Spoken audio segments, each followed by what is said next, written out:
The last transmission from the colony of HFY Sci-Fi began with a soft static hum, the kind that meant dust storms were still battering the outer sensor plates.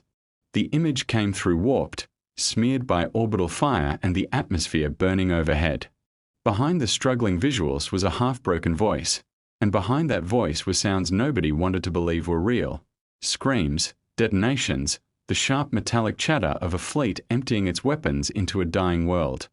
The man in the video wore a scorched environmental suit, the visor cracked down the middle so that only one eye could be seen. It wasn't fear in that eye. It wasn't desperation. It was a question. Why? The message dissolved into fragmented light, swallowed by the signal interference caused by a beam so powerful that even space itself seemed to recoil from it.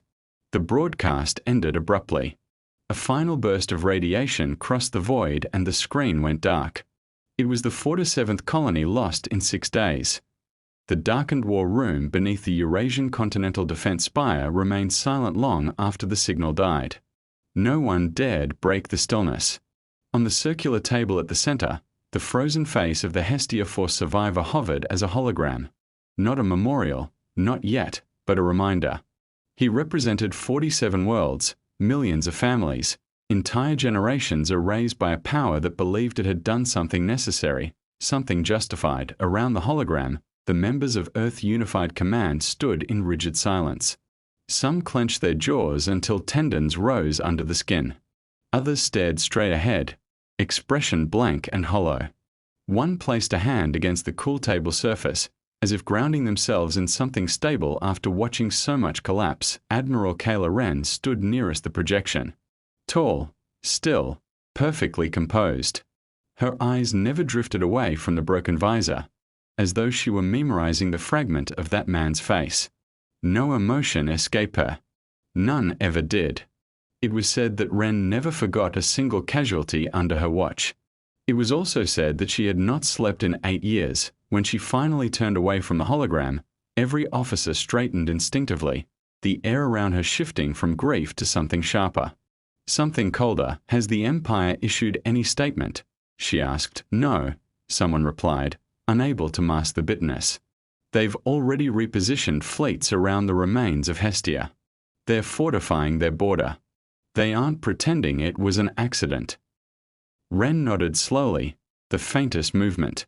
She walked to the perimeter of the room, where the outer displays showed the star map of human expansion. A map that used to be bright, alive, sprawling with hope. Now nearly half of it was washed in red, each star a wound still smoking. The Empire hadn't even bothered to claim the territory. They simply killed everything and left the ashes behind. Dai had started subtly. Vanishing vessels, unreturned diplomatic packets, sensor interference near trade lanes. But then the Empire's supreme caste had made their position clear. Humans had expanded too far, reproduced too quickly, built too fiercely. The Empire claimed that humanity threatened stellar equilibrium. Their solution was simple. Remove humanity's presence beyond Earth. Humanity had expected conflict, yes, but not slaughter. Not extermination. A low ripple ran through the war room as screens brightened and new data flooded in. Heat signatures, orbital scans, intercepted communications from scouts who hadn't realized Earth was listening. Ren watched without speaking. She was waiting. She knew this moment was coming. The room dimmed once more as a single line of text appeared. All outer colonies lost. Confirmed casualties. Total. The silence that followed was not shock. It was acceptance. Ren reached toward the central control dais. Her fingers hovered above a glowing circle that no one had touched in a century. The officers stared, unable to believe what was about to happen, even though they all knew it had to be done.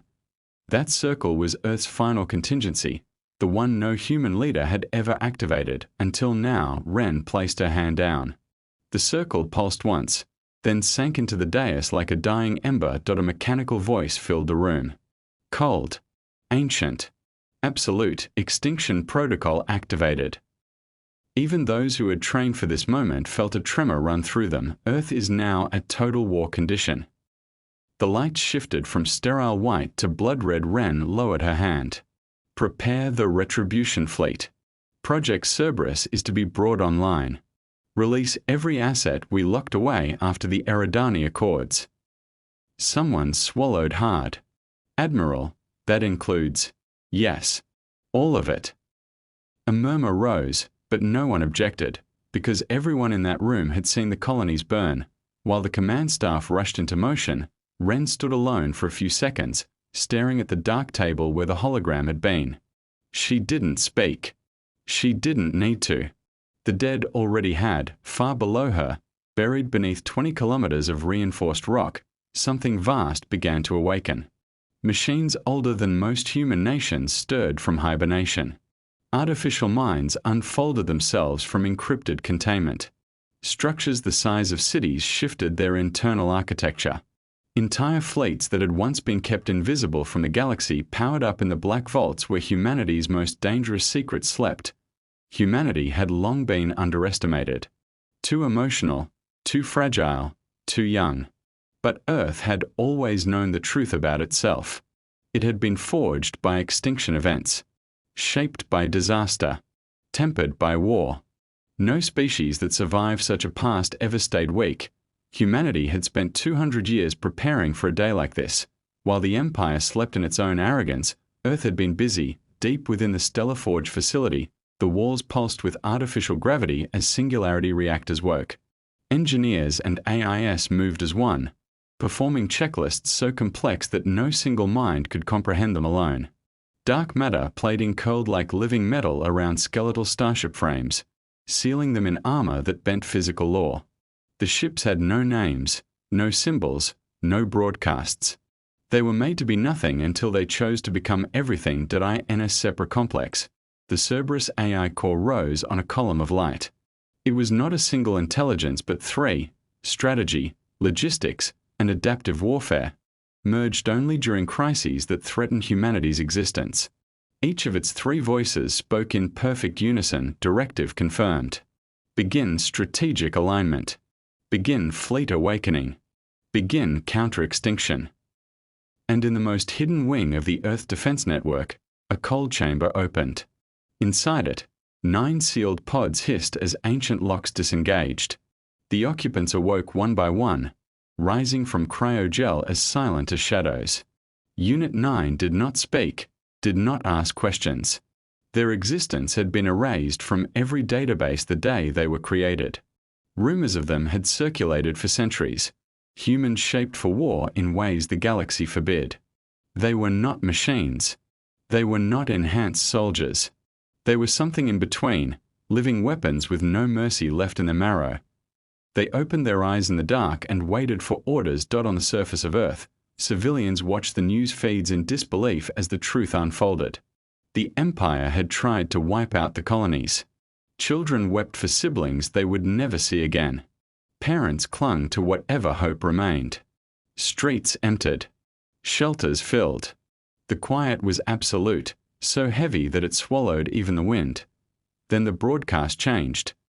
Every screen on Earth flickered to black. For a moment, nothing. Then a phrase appeared, simple, cold, and final. The Empire had never feared the dark. IT had mapped it, charted it, named it, and bent it to the purpose of expansion. For millennia, nothing unknown had survived long enough to become dangerous. Civilizations either submitted, were incorporated, or were quietly removed from relevance. History, to the Empire, was a ledger of solved problems. Earth had been entered as solved URSO when border outposts began reporting sensor ghosts, mass fluctuations without heat signatures, gravitational ripples without corresponding mass. The reports were dismissed as calibration drift. Engineers were reprimanded. Instruments were replaced. The ghosts remained. Then a forward logistics world lost power, not destroyed. Not invaded. Simply Dark. An Imperial patrol fleet arrived to find orbital stations intact, atmosphere stable, population centers untouched. But every system that made civilization function had been stripped to inert metal. Fusion plants were cold. Data cores were wiped so thoroughly that even quantum backups returned nothing but static. The inhabitants were alive, confused, terrified, unharmed, The Empire convened an emergency analysis council. Not a war council. Wars required enemies. This was something else. They are targeting infrastructure without casualties, one strategist reported. This contradicts known terror doctrines. Perhaps a rival empire, another suggested. No known power operates this way, the intelligence construct replied. Patterns do not match. What about Earth? A junior counselor asked. Hesitantly, silence followed. That world was neutralized, the senior marshal said flatly. Its remnants were incapable of interstellar action. The intelligence construct paused, a hesitation so brief it would have gone unnoticed by anyone not trained to observe machines updating probability matrices, it said. Reassessment recommended. The first true battle occurred near a gas giant whose moon supplied half a sector's fuel. Imperial warships formed up in perfect geometry, their hulls shining with the arrogance of unchallenged power. Sensors swept the void, active pings echoing outward in overlapping nets. They found nothing. Then their targeting solutions failed, not jammed. Not spoofed. Failed. Coordinates refused to stabilize. Predictive algorithms returned contradictions. Firing arcs recalculated endlessly, never resolving into certainty. Something moved at the edge of perception, too slow to be a missile, too fast to be debris. When the first Imperial cruiser lost gravity, its hull folding inward as if grasped by an invisible hand, panic rippled through the formation, weapons fired blindly. They struck nothing. Then voices filled the fleet's internal channels, bypassing encryption as if it were ceremonial. This system is closed, a calm human voice said. Female. Unaccented. Almost gentle. Withdraw. The fleet commander demanded identification. Demanded terms. Demanded compliance. The reply was immediate. You were given terms 10 years ago. The second cruiser imploded. The Empire withdrew, not routed. Not destroyed, but shaken across the galaxy. Similar encounters unfolded. Human forces never appeared in strength.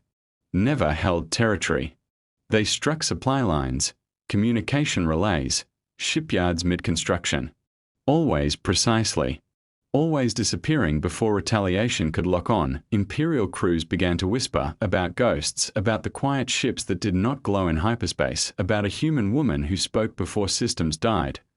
The Empire mobilized its full might at last, grand fleets assembled, banners displayed, ancient war hymns transmitted across command channels.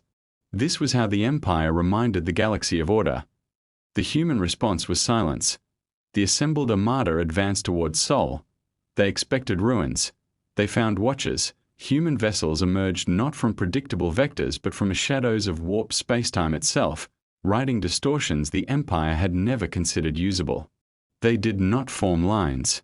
They did not answer hails. They waited. The woman appeared on every Imperial screen simultaneously, her image unadorned by rank insignia or visual dominance. She stood against a dark background, hands folded behind her back as she had been 10 years earlier. You entered our system without permission, she said calmly. This is your final warning. The Imperial Grand Marshal laughed. You are a remnant civilization speaking to extinction. She inclined her head slightly. Then extinction will learn something new. The battle that followed was studied for generations. Human ships did not outgun the Empire. They outthought it. Artificial intelligence units, grown rather than programmed, predicted Imperial tactics seconds before execution and rewrote engagement spaces in real time. Gravity wells shifted. Time dilation fields skewed firing solutions. Entire squadrons chased decoys that never existed. Human weapons did not burn worlds. They erased fleets one by one. Imperial vessels lost cohesion, not through destruction, but through disintegration of coordination. Command hierarchies collapsed. Ships fled into hyperspace only to emerge light years off course, their navigational data subtly rewritten to tee the battle's height. The woman spoke again. You hit Earth first, she said. Now we are coming for you. The transmission ended. What followed was not conquest. IT was dismantling. Human forces moved through Imperial space like surgeons, excising the mechanisms of dominance while leaving populations intact. Slave species were freed. Client worlds given autonomy. Imperial symbols pulled down, not replaced. The Empire attempted negotiation when it became clear it could not win. The woman met their emissaries aboard a station orbiting a dead star, a neutral ground chosen deliberately. You could rule, the grand strategist offered. Take our place. She shook her head. We do not want your throne. Then why do this? He demanded. She looked out at the dark star beyond the viewport. Because you taught us what happens when someone decides another world is a variable instead of a home. The Empire dissolved not with fire, but with irrelevance. Its fleet stood down. Its council disbanded. Its doctrines were archived as warnings rather than instructions. Humanity returned to Sol. Earth's surface slowly healed. Cities rose again, not as monuments to dominance, but to survival. When alien species finally came, not as conquerors, but as cautious visitors, they found humans watchful, reserved, and unwilling to forget. The woman was never seen again in public. Some said she retired. Others said she watched from the dark still, but across the galaxy, whenever a great power considered striking first, their simulations ended the same way, with a quiet voice, a dark screen, and the knowledge that Earth would never burn alone again. The opening salvo shattered the protective lattice, not through brute force, but by unraveling the harmonics that sustained the Empire's shield network. Once the frequencies collapsed, the shields flickered like dying embers. The Empire fought with the desperation of a cornered predator. Their weapons lit the void in blinding arcs. Hundreds of human vessels were struck, some torn apart, some drifting into the planet's gravity well. But for every ship lost, the Retribution Fleet destroyed 10 Imperial vessels. The battle became a storm of fire and silence. Finally, humanity broke through. The Black Meridian descended through the atmosphere of Vereltor Prime like a shadow swallowing the sun. It destroyed the palace's outer defenses with surgical precision, leaving the central spire intact. Ren did not want ruins. She wanted the Emperor to see humanity arrive. The Emperor stood at the top of the spire when the doors burst open. He looked upon the faceless human strike team approaching, armored, silent, resolute. Behind them walked Admiral Ren, her presence still and steady. Outside, the sky burned as the Empire fell. The Emperor raised his voice in defiance. He spoke of heritage, of divine right, of the sanctity of the Empire's rule. He called humanity a primitive infestation that needed purging for the galaxy's good. His words echoed across the chamber like the last gasps of a dying age. Ren waited. She let him finish. When he fell silent, she spoke a single sentence. You ended our colonies. We end your empire. There was no ceremony, no trial. The Emperor fell, and with him fell the last breath of the Empire's dominion outside. The fighting ceased. Imperial soldiers laid down their weapons. Allied species fled or surrendered. The palace spire, once the symbol of eternal power, became a monument to the moment the galaxy changed. Humanity stood victorious. But they did not seek a throne. In the days that followed, the Retribution Fleet dismantled the Empire's infrastructure of oppression. Slaves were freed. Conquered worlds were given autonomy. Torture stations were destroyed. Human commanders sent aid to alien civilizations that had been under the Empire's heel for generations. The galaxy watched, stunned, as humanity, fresh from extinction's edge, became protectors rather than conquerors. Then came the final broadcast. Every world, every station, every sentient being with access to communication received it. A faceless transmission. Human voices, calm and unified, speaking not of dominance but of warning. We do not seek to rule. We seek balance. We seek justice. And we seek peace. But let this be known to every world. If genocide is committed again, if the innocent are threatened, humanity will return. We will defend those who cannot defend themselves. We will answer cruelty with finality. The message ended there. Not with pride. Not with threat. With truth. In the centuries that followed, story spread. Legends formed. Some worlds told tales of the dark fleet that came from nowhere. Others whispered of human soldiers who fought like ghosts, who never hesitated, who never forgot. Some feared humanity as a juggernaut. Others revered humanity as saviors, but in every tale, one thing remained consistent: humanity survived. They mourned their dead, they rebuilt their worlds, they remembered the cost, and they ensured the galaxy would remember it, too. Humanity had not sought the Alien Extinction War, but when the Empire destroyed their colonies, Earth answered, and the galaxy would never underestimate them again.